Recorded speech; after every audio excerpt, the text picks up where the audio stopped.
우리 그런 기대를 가지고 잠언서 25장 1절부터 12절 말씀 함께 보도록 하겠습니다. 오늘 말씀 제목은 미련한 자들의 길입니다. 미련한 자들의 길. 지혜를 다루는 잠언서에서 미련한 자들의 길을 이제 소개하고 있습니다. 오늘 같이 미련한 자들이 어떤 행동을 하는가를 함께 살펴보고, 우리는 미련한 자들의 길을 가서는 안 될 것이죠. 그래서 지혜의 길, 가장 인생의 지혜는 어떤 건가를 다시 한번 상고하면서 오늘 우리 성도님들 가운데 하늘의 신령한 지혜가 가슴에 새겨지는 복된 시간 되시길 축복합니다. 우리 그럼 1절 한번 보겠습니다. 미련한 자에게는 뭐가 적당하지 않아요? 영예가 적당하지 않아요. 영예가 뭡니까? 영광과 명예의 합성어죠. 영광과 명예. 그러니까 이 영예는 신령한 것, 그런 겁니다. 그러니까 그게 맞지 않다라는 거예요. 맞지 않다. 여름에 눈 오는 것. 여름에는 뭐가 와야 돼요? 지금 비가 오죠. 여름엔 비가 오고, 그래야 되는데 이게 뭔가 맞지 않다라는 거예요. 미련한 자에게는 영예가 어울리지 않는다, 이 소리입니다. 적당하지 않다, 어울리지 않는다. 그런 것들을 줘도 잘 모릅니다. 미련한 자들, 영예, 영광과 명예, 하늘의 것, 신령한 것, 이런 것들을 알려줘도 잘 모르죠. 그래서 어울리지 않습니다. 2절, 까닭 없는 저주. 참새가 떠드는 것, 제비가 날아가는 것. 이게 뭡니까? 까닭 없는 저주, 근거 없는 저주죠. 근거 없는 것, 원인이나 이유 없는 저주. 왜 그런 거 있지 않습니까? 이게 자기 감정에 이렇게 복받쳐 사는 거. 근거 없는 참소, 근거 없는 어떤 누명, 이런 것들, 이런 걸 말합니다. 다 쓸모없다, 이런 거죠. 참새가 떠들고 제비가 날아가는 것까지 뭐 남지 않는다, 허망하게 사라진다, 이런 뜻입니다. 까닭 없는 저주. 근데 참 원래 그래야 되는 게 맞습니다. 이렇게 원인 없고 근거 없는 것들, 이런 것들, 내가 아무 피해도 안 입었는데 그 사람 저주하는 거, 이런 거 다 마땅히 사라지는 게 자연스러운데, 근데 요새는 이게 사람이 뭔가 특별히 문제가 없어도 말들을 만들어내면 사람들이 그걸 믿습니다. 이게 신기한, 아주. 그래서 이 시대가 노아의 때와 비슷하다라고 이제 생각하기도 무방한 게, 사람들이 여론을 만들면 그냥 믿어버립니다. 이게 맞는지 틀린지, 이게 원인이 있는 건지 아닌지, 이걸 다 따져보고 분석해보고 좀 헤아려 봐야 되는데, 그게 아니고 쭉 다들 많은 사람들이 달려가면 그게 진리인가 보다, 그게 맞는가 보다, 이게 참인가 보다, 그리고 쭉 같이 달려가요. 이게 참 너무 안타까운 일입니다. 그러니까 이런 것들을, 이런 사람들의 심리를 잘 이용합니다. 거짓, 그다음에 사기, 이런 것들을 치는 사람들이 이 사람들의 심리를 잘 이용해서 그렇게 하는데, 사실은 이제 까닭 없는 저주는 그냥 사라져야 마땅합니다. 없어져야 마땅합니다. 성경의 말씀이 맞는데 이게 타락한 시대다 보니까 거꾸로 가는 것 같아서 심히 안타까운 면이 있습니다. 아마도 그런 피해를 입는 분들이 꽤 있을 겁니다. 우리 중에도 문제가 없는데 이렇게 참소하고 하는 거, 그런 것들 가슴 아픈 일인데, 그러나 이것들은 종말론적인 얘기입니다. 하나님 앞에서 종말론적으로, 궁극적으로 이렇다는 얘기예요. 특별히 문제가 없으면 다 사라지는 것이죠. 자, 3절, 말에게는 채찍이요, 나귀에게는 재갈이요, 미련한 자의 등에는 뭐예요? 막대기다. 말, 나귀, 고집 세죠. 그래서 채찍 때리고 재갈 물리고. 미련한 자들이 왜 미련하냐면 아무리 얘기를 해도 듣지를 않아요. 그래서 이제 막대기를 대는 건데, 몽둥이를 대는 건데, 이 길을 가라, 이게 생명의 길이다 얘기를 해도 안 듣고 굳이 죽음의 길을 가고 사망의 길을 가고 저주의 길을 가는 거죠. 그렇게 얘기를 하고, 그렇게 얘기를 해도, 그러니까 이제 어떻게든 돌이키고 싶어서 이제 막대기도 때리고 몽둥이도 때리는데 듣지를 않는 사람들이 있습니다. 그래서 주님의 심정이실 것 같아요. 저도 이 막대기 엄청 맞았습니다. 그래서 부모님들이 그러죠. 공부하라 그러면 공부 안 하고 막 나가서 딴짓하고, 저는 이제 학교까지 그만둔 사람인지라 할 말이 없어요. 부모님 생각하면 그때 그 말씀 잘 따랐으면 아주 그냥 참 그랬을 텐데 하고, 뭐 합력해서 하나님께서 선하게 인도해 주신 거에 대해서는 깊은 감사가 있는데, 근데 그 당시에 어머니 아버지 가슴에 못을 박은 거 생각하면 아주 참 죄송합니다. 그래서 그 미련한 자의 등에는 막대기 많이 맞았습니다. 진짜. 아유. 그런데 이제라도 깨닫고 주님의 말씀을 듣고 은혜의 길을 가는 것 얼마나 귀하고 감사합니까? 근데 끝까지 못 알아듣고 이런 사람들은 정말 안타깝습니다. 안타까워요.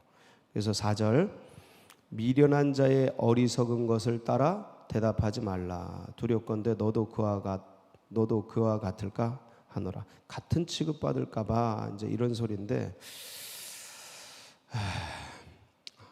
대화를 해보면 이 말귀를 알아듣는 분이 계시고 말귀를 못 알아듣는 분이 계십니다.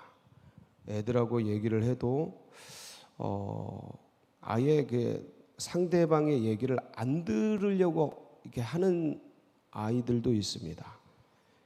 근데 이 어리석은 그 세계 속에 사로잡혀 있는 사람들에게 이게 분명히 이거 사기인데, 이거 분명히 사기인데 이 얘기를 하면은 이렇게 듣고 따라와 줘야 되는데 그러면 대화를 하다 보면 그냥 건성으로 하죠. 건성으로.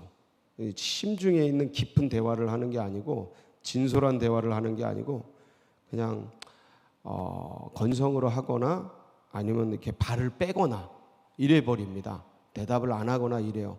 그 대답했다가 거기 같이 물려가지고 야 너도 그랬잖아 이러면은 이제 같은 취급받고 같은 이제 모양이 되는 거거든요. 그러니까 발을 빼버리거나 이러는데, 아무리 얘기를 해도 참 이럴 때는 지혜롭게 거기서 나오셔야 합니다. 거기서 나오셔야 해요. 그 같이 있으면 같은 취급받는 겁니다. 같은 공범이 되는 거예요. 같은 문제자가 되는 겁니다. 나오셔야 합니다. 그게 이제 지혜로운 겁니다. 5절, 미련한 자에게는 그의 어리석음을 따라 대답하라. 같은 말이에요. 4절 5절이 같은 내용입니다. 두렵건대 그가 스스로 지혜롭게 여길까 하노라. 어리석은 이게 이 세상에 지혜롭다고 하는 자들의 지혜를 어리석게 하시고 어린아이들을 지혜롭게 하신다는 그런 말씀들이 뭔 의미인가 보면 이런 심정이신 것 같아요. 하나님도 아무리 얘기를 해도 못 알아듣는 사람에게 그냥 냅두는 거죠. 이걸 유기한다 그러는데, 유기, 허락이 아니고 허용이라 그러는데 그냥 냅두는 거예요.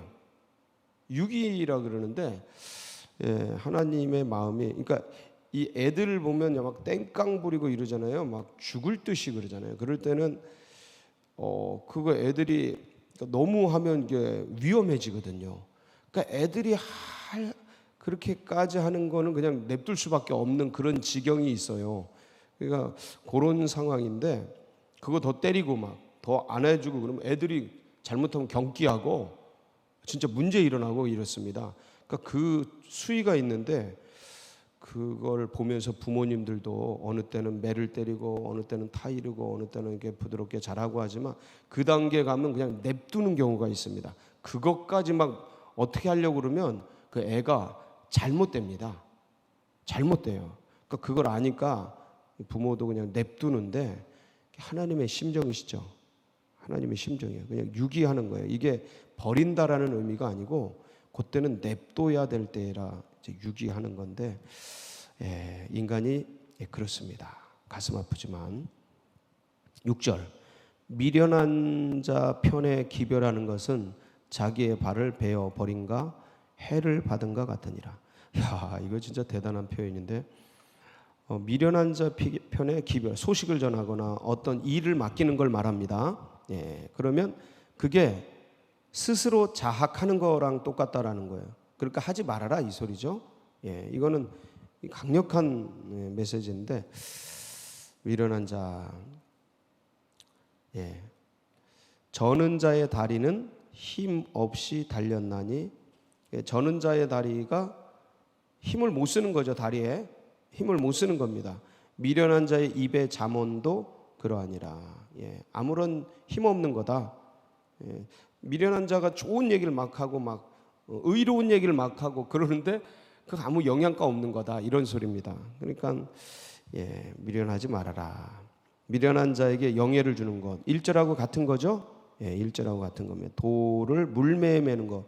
큰 돌을 이게 이 돌리는 물매에 매면 안 되죠. 그건 조그만 자갈, 뭐 조약돌 이런 걸 매야 되는데 이런 돌을 해서 돌리질 못하니까 안 맞는 거를 말합니다. 9절 미련한 자의 입에 잠은 술 취한 자가 손에 든 가시나무 같으니라. 위험하다 이 소리죠. 마구 흔들고 자기도 해하고 남도 해하고. 그러니까 이 미련한 자가 좋은 얘기하는 게 안 맞다 이거예요. 위험해 이게 서로. 장인이 온갖 것을 만들지라도 미련한 자를 고용하는 것은 지나가는 행인을 고용한 것 같으니라. 장인이 좋은 게 장인이라는 게 어떤 분야의 최고의 기술자 아니겠습니까? 그런 자가 미련한 자 고용하면 문제가 생긴다 이런 소리죠. 어려움을 당한다. 개가 토한 것을 도로 먹는 것 같이 미련한 자는 그 미련한 것을 거듭 행하느니라. 미련한 게 이런 뜻이죠. 잘못된 걸 계속 반복하는 거. 얘기를 해줘도 못 알아듣고 고칠 생각도 안 하고 그러는 거. 그게 이제 미련한 거예요. 네가 스스로 지혜롭게 여기는 자를 보느냐? 미련한 자가 오히려 희망이 있느니라. 다 같은 내용. 미련한 자들의 길 가지 말아라. 그러면 이 미련하다라는 게 뭐의 지금 반대입니까? 반대 개념이에요?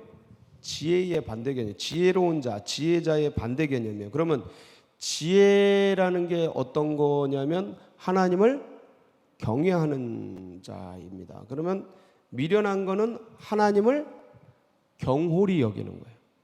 그러니까 하나님을 없다고 해서 하나님을 무시하는 거예요. 경홀히 여기는 거예요. 아무것도 아닌 그렇게 취급하는 그런 사람의 모습인데 그러면 우리가 미련하지 않기 위해서는 누구를 알아야 돼요? 하나님을 알아야 돼요. 자 보세요. 여기서부터 우리 하나님을 다 알지 않습니까? 그러면 미련한 길이 아니라 지혜의 길을 가는 건 어떤 길일까요?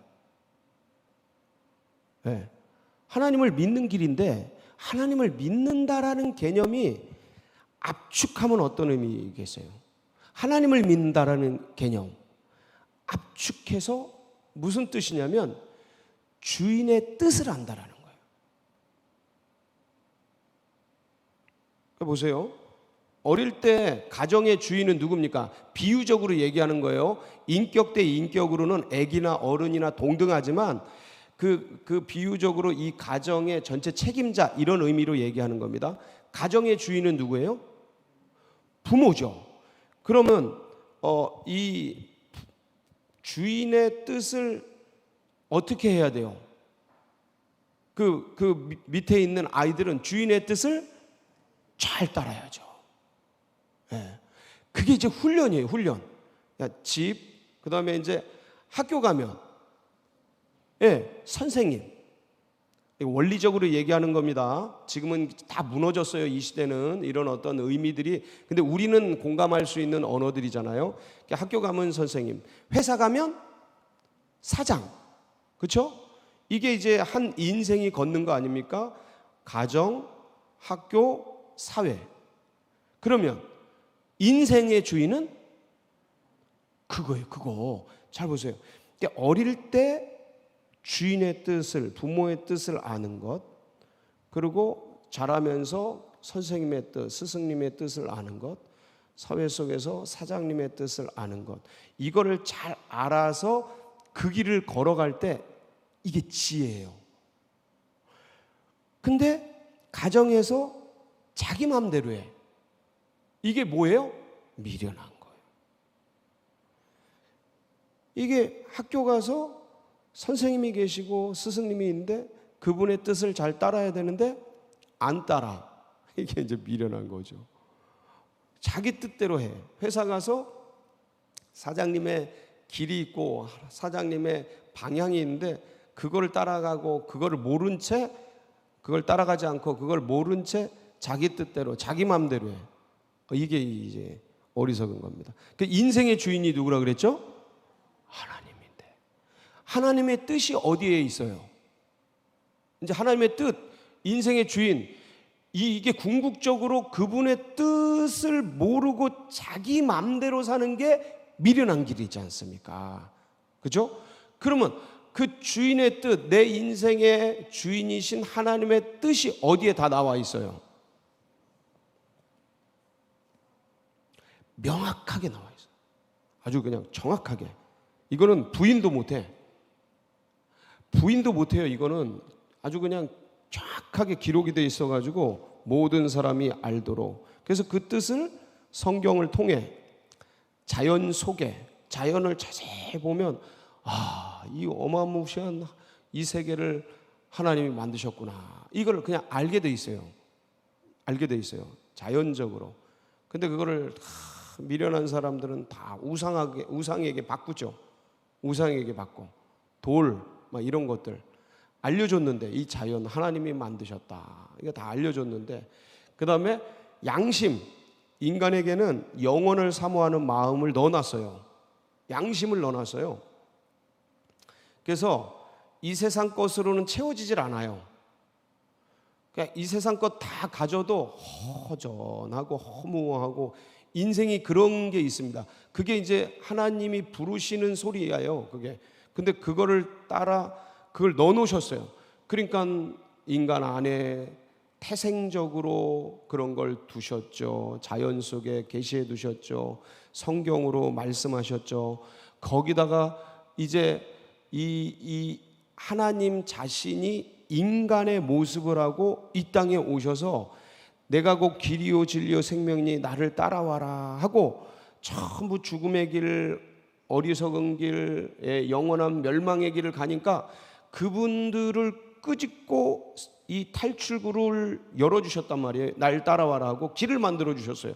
그리고 그거를 온 세계인들이 다 볼 수 있도록 역사의 중심에 꽝 하고 새겨놨어요. 제가 늘 말씀드리잖아요. 몇 년생이셔요? 몇 년 며칠생이세요? 그게 내가 1950년 4월 15일생입니다 라는 게 예수님 이후에 1945년 4월 15일째 태어난 사람입니다.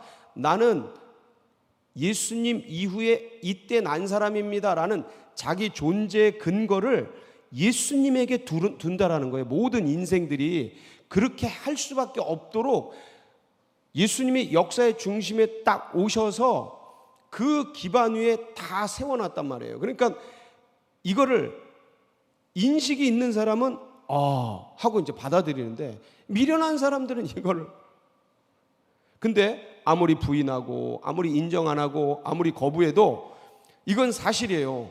네 생일을 거부할 수는 없잖아. 예? 내가 혼자 독야청청할 수는 없잖아요. 그러니까 부모에 의해 낳는데 그 생일을 난 날을 없앨 수는 없잖아요. 그거 없애려고 세계에서 많이 애를 쓰지만 그 잠시 잠깐 있다 가는 사람들이 그 역사에 어마하게 새겨놓은 거를, 하나님이 새겨놓은 걸 누가 없앱니까? 못 없애요. 그러니까 거부를 못해, 거부를. 그러니까 이 증거들이 이렇게 많은 거예요. 많은 거예요. 그 성경 이거 쫙 그냥 지금 말씀드린 모든 근거를 가지고 알려주는데 네 주인이 하나님이다. 그 주인의 뜻이 여기 있다. 이거를 안 들으려고 그래요. 그 많은 자연적이고 존재적인 것들을 증거를 해주셨고 그 다음에 그것도 못 알아들으니까 주님께서 당신의 뜻을 새긴 사람들, 그게 누구예요? 우리들.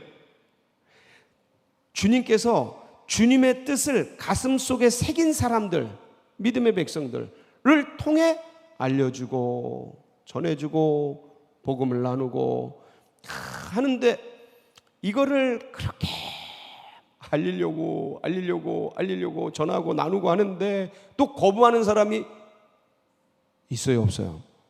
이게 미련한 거예요. 여러분, 우리가 이 땅에 와서 뭐하러 이거를 합니까? 이게 진리기 때문에 하는 거예요. 진리기 때문에. 예? 이게 사실이니까. 근데 온 세상 사람들이 거짓된 길, 잘못된 길로 가잖아요. 저는 이게 너무 이거 어떻게 하려고 그러냐. 하나님 앞에 심판당할 일이 며칠 안 남았는데. 예? 이제 얼마 안 남았어요. 인생이란 것 자체가 100년밖에 안 돼. 100년은 무슨 100년입니까? 예? 80년, 90년 많이 그러니까 이 짧은 시간 속에서 이제 금방 하나님 앞에 쓰는데, 죽음 앞에 쓰는데 이걸 얘기해주고 알려줘도 못 알아듣는 이게 뭐예요? 미련한 거예요. 미련한 거. 주인의 뜻. 예? 전도자를 통해, 선교사를 통해 아무리 얘기해도 못 알아듣는 거예요. 이게 미련한 거예요. 근데 참 감사한 것은 우리에게는 들을 귀를 열어주셨어요. 여러분, 이게 은혜입니다. 안 들려요. 우리가 목숨을 걸고 인생을 다 들여서 전하는데 안 듣잖아요. 오히려 미친놈들, 아유 형 사이코들이야, 이렇게 취급받잖아요. 무슨 진짜 2단 3단들처럼 진리를 가진 자들이 이 시대 속에서 그 심정들, 그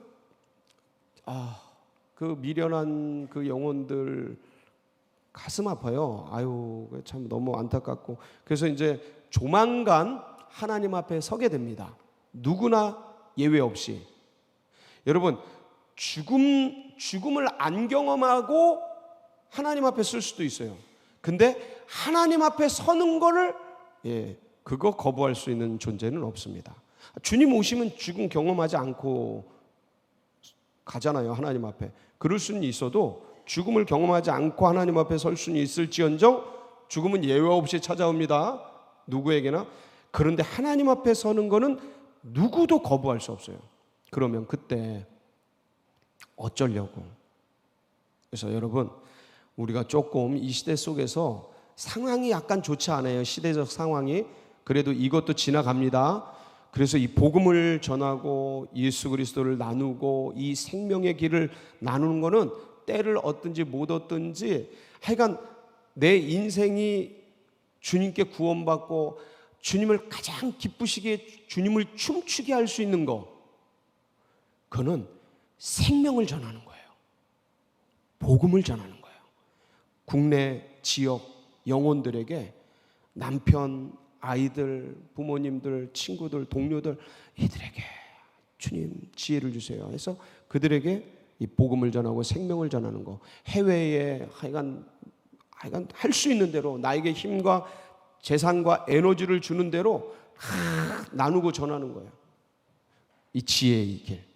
여러분, 그래서 미련한 자들을 주님께로, 지혜의 세계로, 빛의 세계로 부르고, 그리고 여러분들도 이 일들을 잘 감당하여서 하나님께 칭찬받는, 주님을 기쁘시게 하는 복된 성도님들 되시길 축복합니다. 같이 기도하시겠습니다.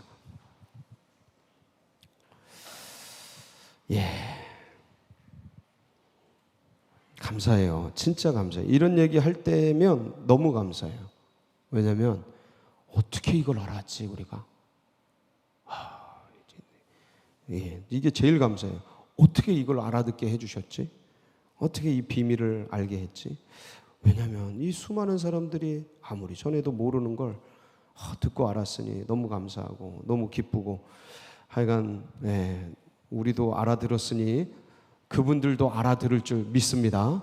그래서 잘 전하시고, 그렇게 믿음 안에 들어오는 다음 세대들 또 새가족들에게 이 신앙과 이 믿음을 잘 전해지도록 위해서 기도해 주시고, 이 나라 민족 딴 곳으로 막 가고 있어요. 세상 배부른 거에, 부유한 거에서 취해서 하나님을 등지고 멀리 멀리 가고 있습니다. 그런데 하나님의 긍휼히 여겨주시도록, 그리고 우리 교회가 이 마지막 때에 이 일들, 하나님을 기쁘시게 하고 주님의 비전을 이루는 일들을 잘 감당하도록, 여러분 각자의 기도 제목 붙들고 우리 주여 한번 부르짖고 기도하며 나갑니다. 부르짖습니다. 주여